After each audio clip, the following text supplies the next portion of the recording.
Hi. Right, I couldn't get, if you watched my last video, you'll have seen that I mounted the camera on that connection there, that mount there. I can't get that level. The angles are all just slightly off. So I've unstashed my old handlebar mount, which I used to have my Mobius camera on. My Mobius is now my car and is my car cam. And it's got an added benefit here because these mirrors on this bike have rubber shielding. So what I've managed to do is clamp it on to the rubber shielding. I think we're level. And that's it. Shortly I'll go for a test run and we'll see the first sort of real footage from the Sony cam. I've been into the settings and altered them all, so it should be set up for as good as it's going to get now. But first I have domestic matters to attend to. Okay, I'll see you in a bit when I got the footage.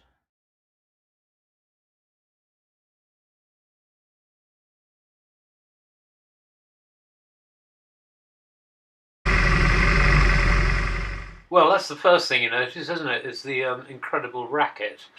It's got much better microphones on it, this cam, but there's no facility for turning the microphone down. On the Contour I had it turned down to 10% because the wind noise it picked up as we were going along was, just spoilt it. So I had it turned down to 10%. There's no facility for doing that on this cam, on the Sony cam. So that's one up to the Contour. So for the rest of the movie, I think what I'm going to do is turn the sound down to 5% because it's making a hell of a din, isn't it? So I'll just turn it down to 5%.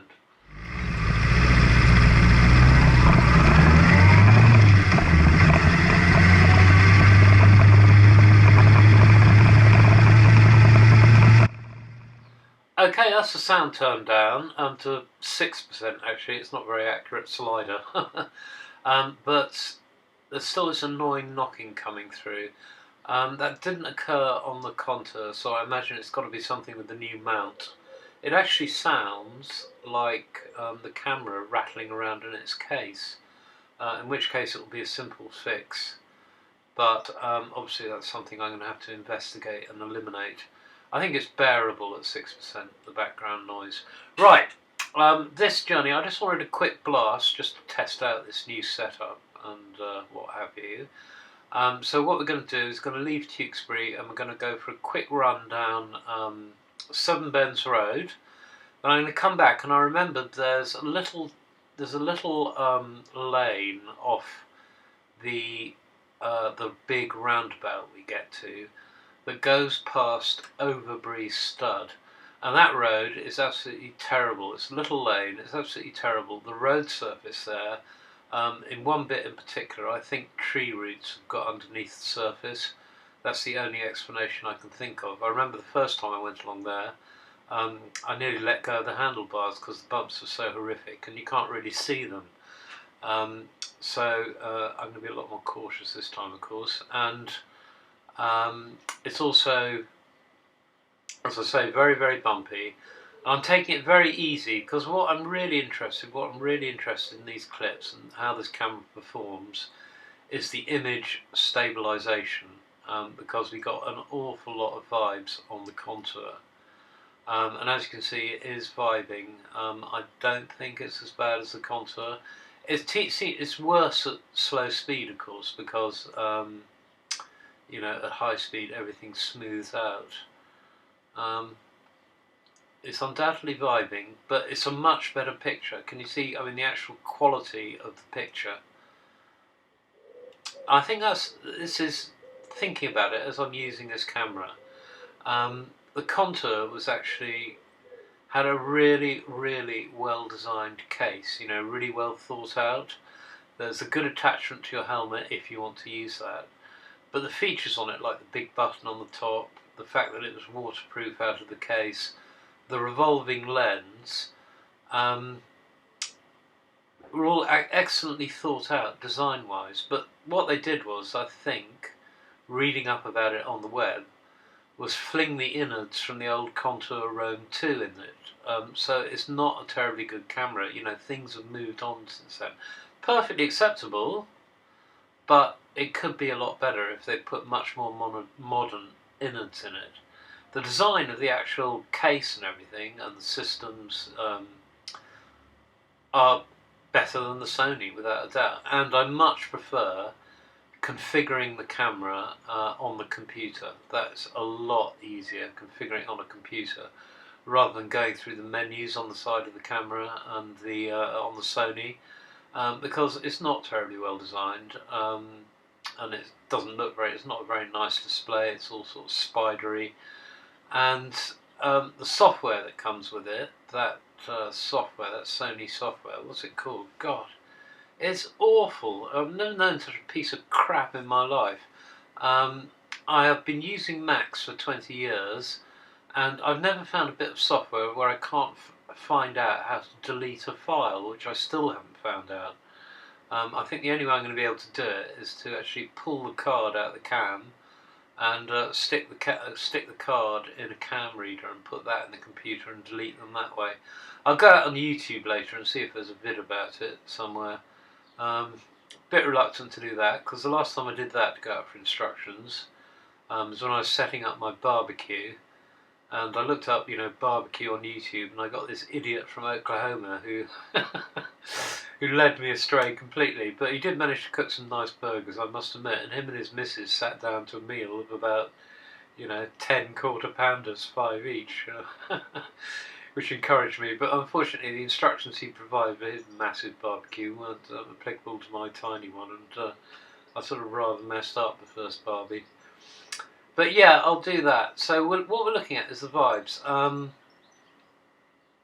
It's vibing. I mean, it's without a doubt vibing. As I was going along, and I looked at the mount and the camera, there's quite a good pendulum effect going on. It was actually rocking backwards and forwards. But there's not this, which is inevitable. Well, it's not that bad, is it? I mean, you're not getting any of that effect, but there is definite shakes. It'll be interesting to see how the shakes are when I speed up a bit. So I'll shut up a bit until we get to Aston Cross, and then I'll speed up a bit on the Seven Bends Road.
Okay, here we are on Seven Bends Road. It's still vibing, isn't it, even though I'm going a bit quicker. And that knocking sound is unbearable. For the rest of this movie, I'm going to knock the sound down to 1%, as low as I can get it. Just have it tiny little trickle of sound in the background. What I'm interested in is the quality of the picture, anyway. Yeah, which I think is highly satisfactory. I've knocked the lens back down from 170 degree wide angle to 120 degree, and as you can see, that's absolutely plenty. We're getting the full width of the road. Nice clear picture. Look at that sky. You see, if this was the contour, that sky would be bleaching out because of the exposure on it, because of the, it's just an older camera, really. And this is a much crisper picture, I'm happy to say, but that noise is terrible. I'm going to have to do some big investigations on that. Okay, I'll just let this run until we go back into Tewkesbury. I'll make some comments when we get to the little lane in a minute. Okay, I'll see you in a minute.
Okay, here's this little lane I was talking about. This goes up past Overbury Stud, so I don't really want to be going too fast along here anyway, because obviously there's horses about. And around the corner, in a few corners' time, there is the worst bit of road I know, where the tree roots have grown under the road, as I said.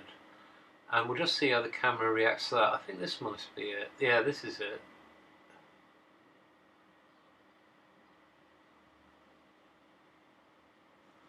Well, it did a valiant job. That wasn't too bad. I tell you, that's almost, if you're going much faster than that, you feel the bars trying to leave your hands. It's a terrible bit of road, that. That's actually quite good. I'm actually very happy with the picture quality so far. It's brighter, clearer, the exposure's better than the contour, and just generally happier. The vibes, even though it's on a much more on a mount that will induce more vibes, because it's on the end of an arm, and you get, as I say, the pendulum effect. It's certainly no more vibratory than the contour, and I think slightly better. These are, as I say, I'm looking for bumps. I mean, I go over various manhole covers on the road. We're about to join the Breedon Road, and I actually drive over a few manhole covers there just to see what effect it's going to have on the film. So I'll shut up again and we'll let this run.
Right, here we got one of the manhole covers I deliberately ran over there.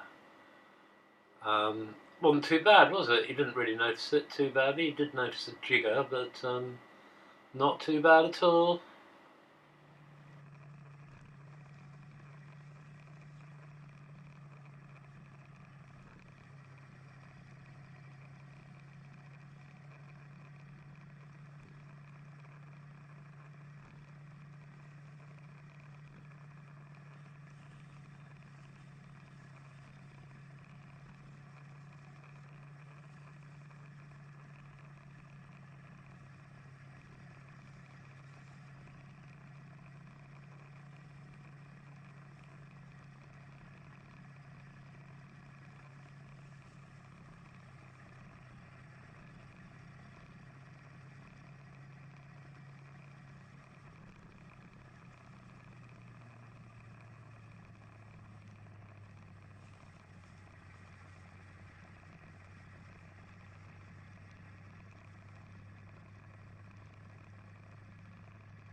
Okay, we're coming up to the last little stretch of road till we drop into Tewkesbury and this video will end. What have I learned? Well, I much prefer the way you configured the contour, whereby you configure it on a computer. I think that's a much better system than configuring it on the menus on the actual camera itself, which aren't particularly friendly on the Sony. It's terrible interface design, I think. And also the software provided with the Sony, I mean, it's a piece of crap. I've been using Macs for 20 years. I've never come across a piece of software where I can't figure out how to delete something. That's ridiculous. I'm going to have to pull the card out of the cam and do it, on a card reader. And using it has sort of brought home to me the strengths of the contour. The design of the case was very, very good. I much preferred configuring it on the computer.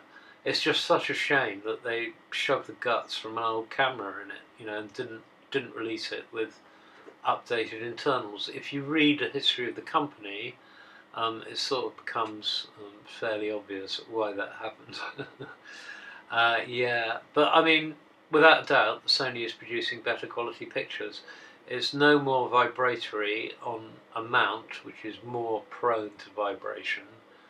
than the contour was on a better mount. But one thing, this bloody rattle's going to have to go, that's for sure. That's bloody well unbearable. Okay, well that's it. That's the first footage from the Sony. Very happy so far. Thanks very much indeed for listening.